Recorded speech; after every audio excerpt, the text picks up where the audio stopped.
নমস্কার বন্ধুরা, আশা করছি তোমরা সবাই ভালো আছো। আমি প্রত্যেক দিনই চেষ্টা করি মেয়েকে নিয়ে বিকেলবেলা একটু বেরোনো, যাতে আমারও একটু হাঁটা হয়ে যায় আর ওর মাইন্ডটা ফ্রেশ হয়ে যায়।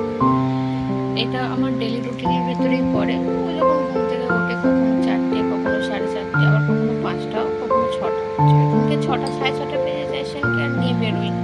সাধারণত বেশিরভাগ পার্কই বন্ধ হয়ে যায়, আর এখন বাচ্চাদের পার্কগুলো খুব একটা খোলা থাকে না।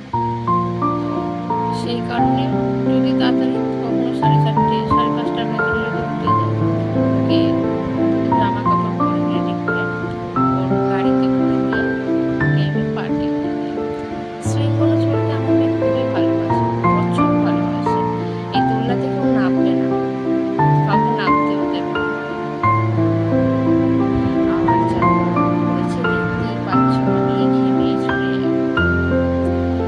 সেদিনকে রোববার ছিল, আমার হাজবেন্ড ছিল, ওর ছুটি ছিল, তো আমরা তিনজনেই গেছিলাম। তো সেই কারণে ওর